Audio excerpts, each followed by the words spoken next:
আজি খাম কচু পিটিকা এয়া চাওক কচু থুৰ ছিঙিছোঁ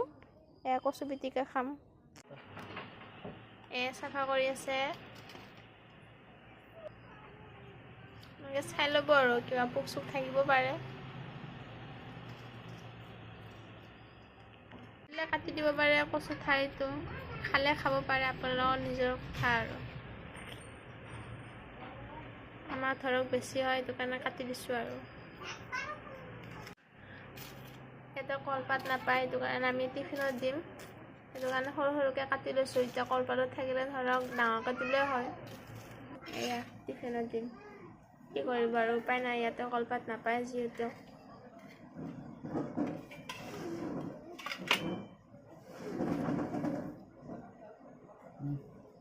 টেঙা এক পিচ দি দিছোঁ ধৰিব পাৰে সেইটো কাৰণে আমাৰ এইটো পাগলী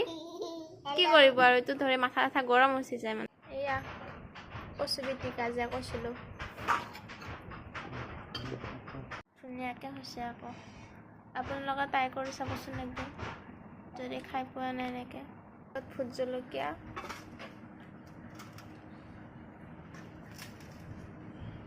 তাৰপিছত পিঁয়াজ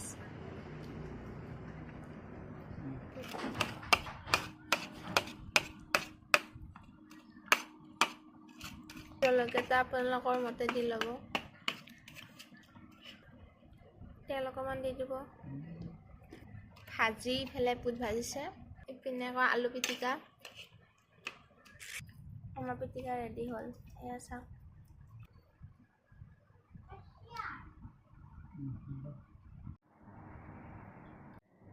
বন্ধ কৰে ফল বিলাহীৰ দৰে গুৱাহাটীত পাইছিলোঁ আনিছিলোঁ আপোনালোকে নামটো জানে যদি কমেণ্ট কৰি দিবাচোন কেনেকুৱা বা লাগে খাই কেনে আপোনালোকে জানে কৈ দিব কমেণ্টত আপোনালোকে খাই পাইছেনে কেতিয়াবা চাম দেখিছোঁ লৈ আহিলোঁ ক'ব যে আপোনালোকে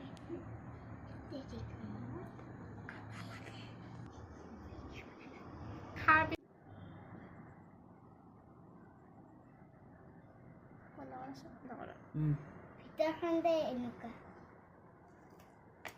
খাই বেয়া লাগে ভালে লাগিছে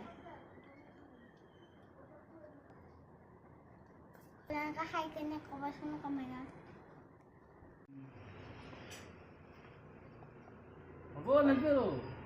হ'ব দে একেবাৰে চাল হৈছে এনে ধানকেইটা বাচি দে ধান আছে নহয়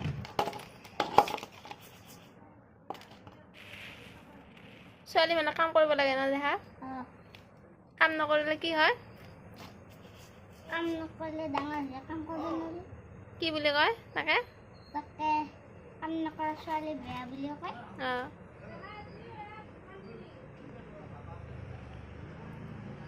মই চাউল বাচিছোঁ দুবাৰে গায়ে ধুৱাই দিছে একেবাৰে বাবু